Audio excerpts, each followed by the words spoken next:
Hi friends, ఎలా ఉన్నారు? అందరూ బాగున్నారని అనుకుంటున్నాను. ఈరోజు మీ ముందుకి ఒక ఈజీ రెసిపీతో వచ్చేసాను. మనకి ఎప్పుడైనా ఇన్స్టెంట్గా స్వీట్ తినాలని క్రేవింగ్స్ వచ్చినప్పుడు మనం ఇలా త్వరగా చేసుకునే ఒక రెసిపీతో మీ ముందుకు వచ్చాను అనమాట.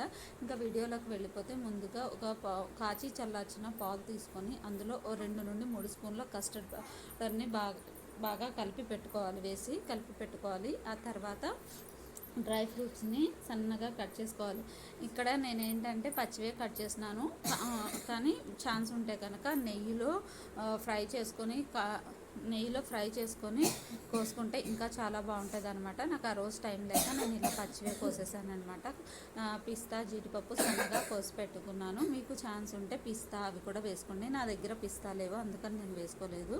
ఒక పిస్తా అనే కాదు, మీ దగ్గర ఇంకా ఏ డ్రై ఫ్రూట్స్ ఉన్నా కానీ యాడ్ చేసుకోవచ్చు అనమాట. ఆ తర్వాత ఒక గిన్నె పెట్టుకొని పాలు మరగపెట్టుకోవాలి. నేనైతే ఇక్కడ 1/2 లీటర్ పాలు తీసుకుంటున్నాను అనమాట. 1/2 లీటర్ పాలు తీసుకొని మరగబెట్టుకుంటున్నాను.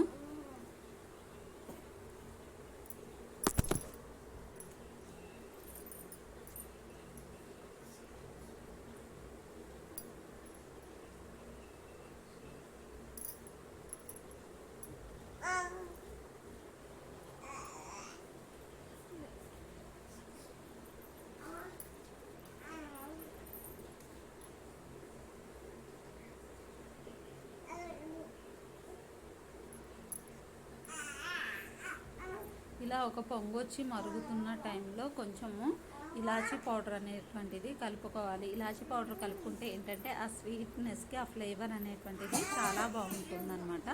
అందుకని చెప్పి ఇలాచీ పౌడర్ కలుపుకుంటాము. ఆ తర్వాత అందులోనే పంచదార వేసి మరగబెట్టుకోవాలన్నమాట.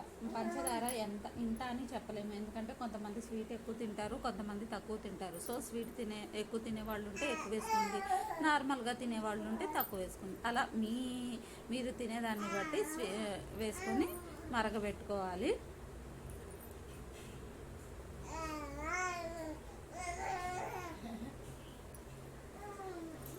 ఇలా మరుగుతున్న టైంలోనే ముందుగా మనం ఏదైతే కస్టర్డ్ పౌడర్ పాలలో కలిపి పెట్టుకున్నామో అది వేసి బాగా మరగనివ్వాలి అన్నమాట. ఎంతవరకు అంటే కొంచెం చిక్కబడేంత వరకు మరగబెట్టుకుంటే చాలు అన్నమాట.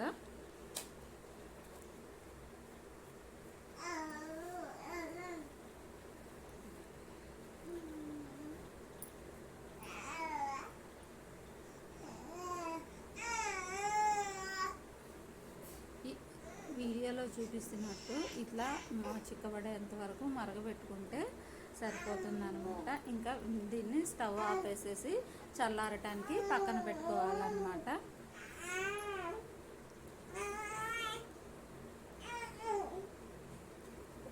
ఆ తర్వాత బ్రెడ్ నేనైతే ఒక 4-5 పీసెస్ బ్రెడ్ తీసుకున్నాను.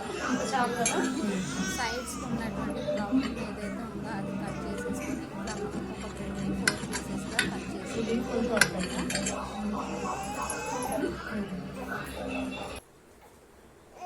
పెట్టుకున్న తర్వాత ఈ బ్రెడ్స్ని ఇలా ఒక బౌల్లో ఇట్లా అరేంజ్ చేసి పెట్టుకోవాలి అన్నమాట. మనకి ఏ షేప్ కావాలంటే ఆ షేప్ పెట్టుకోవచ్చు.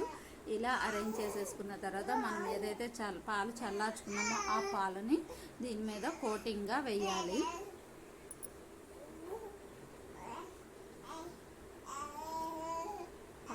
ఇలా అంతా ఈవెన్గా స్ప్రెడ్ అయ్యేలాగా బ్రెడ్ ముక్కలకి మొత్తం పట్టేలాగా పోసుకోవాలన్నమాట.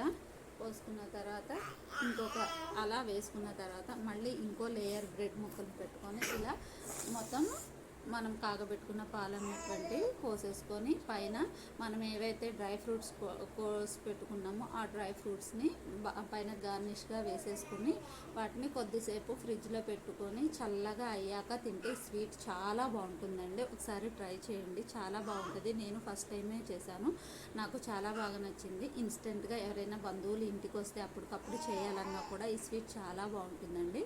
ఒకసారి ట్రై చేయండి. మీకు ఈ వీడియో కనుక నచ్చితే please like, share, subscribe to my channel please అండి. కొత్తగా స్టార్ట్ చేస్తున్నాను కాబట్టి కొంచెం ఎంకరేజ్ చేయండి, ఓకేనా? ఇంకా ఈ వీడియో అయితే ఇంతే అండి. Thanks for watching. अम्मा तू वो विकेट होता है नहीं कि देख पहला